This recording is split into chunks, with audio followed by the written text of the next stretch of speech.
देखो, मैं अपने बचपने में एक सुरमा बेचने वाले का जुमला सुनता था, मुझे बहुत पसंद है वो जुमला, अभी भी सुनता हूं। नैन है तो चैन है।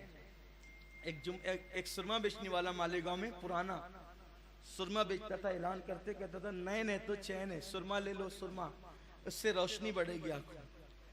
जिसकी आंखें नहीं उसकी जिंदगी की लज्जत क्या है, लुत्फ क्या है। हजरते अब्दुल्ला इब्ने अब्बास हिब्रुल उम्मा, फकीहुल उम्मा, सैयदुल मुफस्सिरीन, रईसुल मुफस्सिरीन अब्दुल्ला इब्ने अब्बास, आखिर उम्र में उनकी आंखें नाबीना हो गई थी। क्या हो गई थी? नाबीना। किसी ने कहा इब्ने अब्बास तुम जिसके लिए दुआ करते हो कबूल होती है, दुआ करो ना अल्लाह आपकी आंखें लौटा दे। इब्ने अब्बास कहते हैं क्यों दुआ करूं, का आंखें आएगी तो अच्छा होगा ना आपके लिए।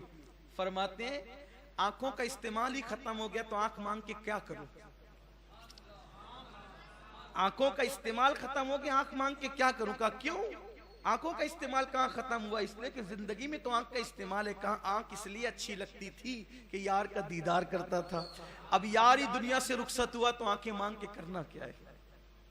दूसरी रिवायत, एक सहाबी हैं, बहुत खूबसूरत रिवायत है और 2-3 किताबों का निचोड़ अपने अल्फाज के जामे में पेश कर रहा हूं, बहुत प्यारी रिवायत। एक सहाबी हजरत अब्दुल्ला इब्ने ज़ैद, ये खेतों में काम करते थे, खेत में। इन्होंने हुजूर की ज़ाहिरी हयात ही में इजाजत ले ली थी कि या रसूल अल्लाह मुझे खेतों में काम करना होता है तो मैं रोज रोज मदीने मुनव्वरा नहीं आ सकता, तो मैं एक काम करूंगा या रसूल अल्लाह के जुमा को आ जाया करूंगा और बीच में किसी दिन आ जाया करूंगा। तो सरकार ने फरमाया ठीक है तुम्हारी मर्जी, जुमा जुमा लेकिन आना है तुम्हें। अब वो आने लगे, खेतों में काम करते थे। इतना जो है वो सवारियों का मामला इतना तेज रफ्तार नहीं था, घोड़ों पे खच्चरों पे पैदल लोग आते थे। एक दिन अब्दुल्ला इब्ने ज़ैद आए। अब्दुल्ला इब्ने ज़ैद आए, आने के बाद देखा कि मस्जिद में हुजूर नहीं है, सिद्दीक अकबर नमाज पढ़ा रहे हैं। अब्दुल्ला इब्ने ज़ैद ने कहा हुजूर कहाँ हैं? तो साहबा ने कहा कि अल्लाह के रसूल की तबीयत अलील है, बीमार है अल्लाह के रसूल अलैहिस्सलातु वस्सलाम। तो अर्ज कर रहा था, अब्दुल्ला इब्ने ज़ैद ने पूछा कि या अल्लाह के रसूल कहाँ हैं? तो कहा कि हुजूर इस वक्त अलील है, सरकार बीमार है। तो कहा कि 1 हफ्ता हो गया और मैं हुजूर की ज़ियारत करने आया हूँ, तो हुजूर अलैहिस्सलाम की ज़ियारत तो मैं करूँगा। कहा कि ज़ियारत इस वक्त तो बंद है, ममनू है, कोई नहीं जाता, हुजूर की तबीयत ऐसी नहीं है। अब्दुल्ला इब्ने ज़ैद ने कहा ठीक है, मैं हुजूर के आराम में कोई खलल नहीं करूंगा, बस मुझे इतना कर दो, इतनी दूर से आया हूं, एक झलक प्यारे महबूब की दिखा दो, एक झलक प्यारे महबूब की दिखा दो। हुस्न तेरा सा न देखा न सुना, कहते हैं अगले जमाने वाले, जगमगा उठी मेरी गोर की खाक, तेरे कुर्बान चमकने वाले। अल्लाह अकबर। हुजूर को एक झलक देखने के लिए सहाबा बेताब रहते थे, बेचैन रहते थे, और हुजूर को देखने की तमन्ना करने वालों को की हुजूर ने फजीलत बयान की। हुजूर फरमाते हैं सल्लल्लाहु अलैहि वसल्लम के ए मेरे सहाबा, तुम्हारे बाद कुछ लोग ऐसे आएंगे जो बेदेखे मुझसे इश्क करेंगे और वो मेरी ज़ियारत के इतने मुतमन्नी होंगे कि अगर दुनिया की सारी नेमत देकर भी उनको मेरी एक झलक दिखाने की बात की जाए तो वो सारी नेमतें कुर्बान करके मुझे देखना चाहेंगे। हुजूर फरमाते हैं वो मेरे आशिक होंगे और सरकार ने बशारत दी है उनको जन्नत में अपने पड़ोस की मोहब्बत करने वालों को, जो हुजूर के दीदार के मुश्ताक हैं, जो मुश्ताक है हुजूर के दीदार के। मैं कहता हूँ बहुत जल्दी हुजूर का दीदार नसीब होता है, बस निगाहों की हिफाजत चाहिए। मैं एक किताब पढ़ रहा था मौला पाक की सीरत पर, तो मेरी नजरों से एक चीज गुजरी, मैं दंग रह गया। मौला मुश्किल कुशा फरमाते हैं कि मैं अपना सतर भी नहीं देखता। क्या फरमाया? मैं अपना सतर भी, मैंने हया के पर्दे में मैं अपने सतर पे भी नजर नहीं करता। लोगों ने कहा अपने सतर पे नजर करना तो मजबूरी भी है, मुबाह भी है और जरूरत भी है, आप क्यों नहीं देखते अपना सतर?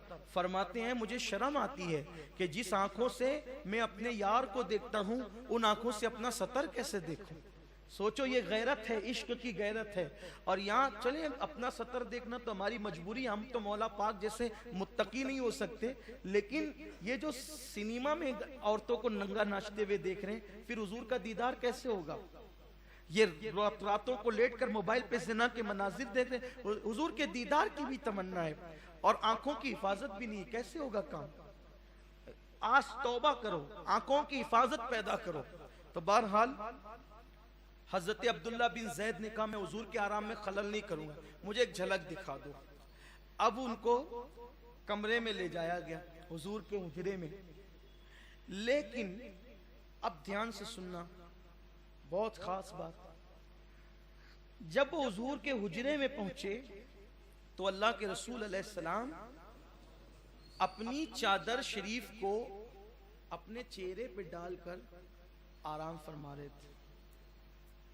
इत्तेफाक चादर चेहरे पे डाली है प्यारे ने, महबूब ने चादर चेहरे पे डाल रखी है और हुजूर के पैर खुले हुए हैं, हुजूर के पैर खुले हुए हैं और चादर चेहरे पर है। हुजूर ने चादर सर पे डाल रखी है, हुजूर ने चादर सर पे डाल, हुजूर के पैर खुले हुए हैं। हुजूर के तलवों को अक्सर सहाबा ने नहीं देखा था, हुजूर के तलवों को अक्सर सहाबा ने नहीं देखा था, क्योंकि हुजूर ने कभी किसी के सामने पैर, बहुत चुनिंदा लोग थे जिन्होंने हुजूर के तलवे देखे थे। एक खास बात, जो काला कलूटा भी होता है उसके तलवे भी गोरे गोरे होते हैं, सही? जिसका चेहरा चांद को शर्माए, हाय हाय उसके तलवों का हुस्न क्या होगा। मेरे पास एक पत्थर पे हुजूर का नक्श है, मेरे पास एक पत्थर पे हुजूर का नक्श है, वल्लाह वो पत्थर भी इतना खूबसूरत है और ऐसा लगता है उस पत्थर पे हुजूर के कदमों का नक्श देखकर आंखें अश्कबार हो जाती, दिल मचलने। यही रखा हुआ है, यही रखा हुआ है, हाँ बहुत खूबसूरत। मैं सोचता हूँ या अल्लाह, जब पत्थर पे नक्शे कदम पड़ता है तो इसके हुस्न का ये आलम है, तलवों की खूबसूरती का आलम क्या? क्या उनके तलवों की खूबसूरती होगी, क्या हुस्न होगा तलवों का। बहरहाल मुख्तसर करते हैं, वो सहाबी अब्दुल्ला इब्ने ज़ैद अंदर आए तो अचानक उनकी पहली नजर, क्योंकि चेहरे से चादर तो कोई हटा सकता नहीं था, अचानक उनकी पहली नजर हुजूर के तलवों पे पड़ गई।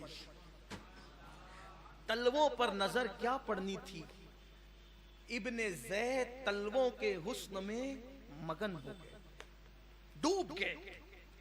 और फिर कहने वाले ने कहा चलो जल्दी से निकलो, तो वो तलवे देखते हुए ही वहां से निकल गए। अब चूंकि वो जुमा को आते थे, किसी और दिन आते थे, वो दिन था पीर का दिन, जिस दिन वो आए थे आखिरी बार हाजिरी देने, पीर का दिन था, सुबह का वक्त था। वो हुजूर इस तरह लेटे हुए थे कि तलवे वो खुले हुए थे, वो उसी हालत में चले गए।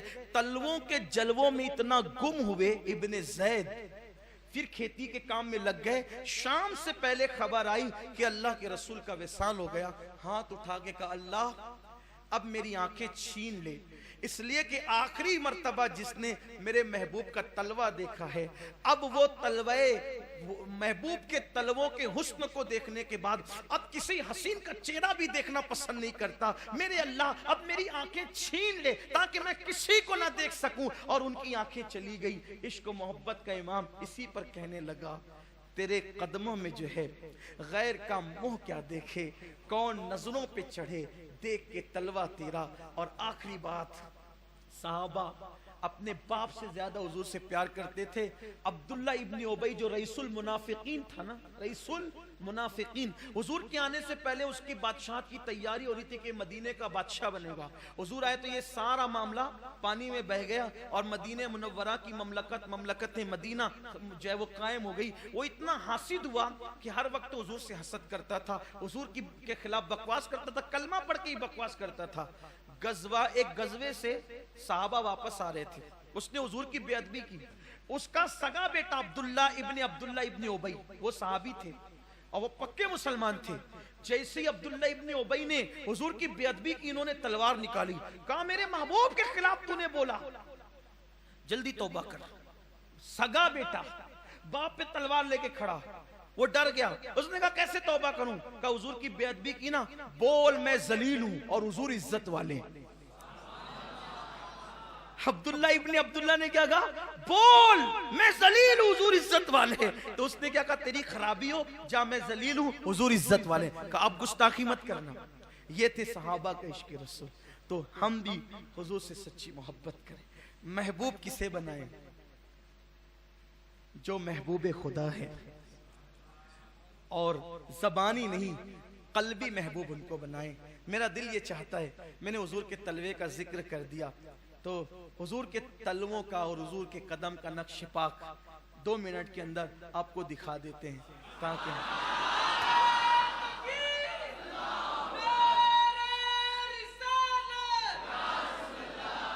आप सिर्फ दूर से देख लेंगे और उसके बाद सलातो सलाम आप पढ़ना शुरू कर दीजिए। चलिए खड़े हो जाएं, कल के प्रोग्राम में शिरकत। लेकिन याद रखें ये नक्श, ये जो है ना, ये नक्शे कदम शरीफ, इसकी एक खुसूसियत और भी है कि ये जब हुजूर गौसे पाक हयात थे जाहिरी तौर पर, तो ये उस वक्त हुजूर गौसे पाक के पास था। ये जो है ना, ये हुजूर गौसे पाक रज़ियल्लाहु ताला के पास था, और ये नस्लन बादा नस्लिन जो है, एक बुजुर्ग उनकी औलाद में से थे, उनके पास आया और उनके जरिए से फिर मेरे पास आ गया ये। तो आप लोग दोषी पड़े। मेरे अल्लाह के निगार सलाम, मेरे अल्लाह के निगार सलाम, दस्ते कुदरत के शाहकार सलाम, दस्ते कुदरत के शाम। खाके तैबा बने मेरी हस्ती, खाके तैबा बने मेरी हस्ती, खाके तैबा बने मेरी हस्ती, अर्ज करता है खाक सार सलाम, अर्ज करता है खाक। फिर मदीने में कब बुलाओगे, फिर मदीने में कब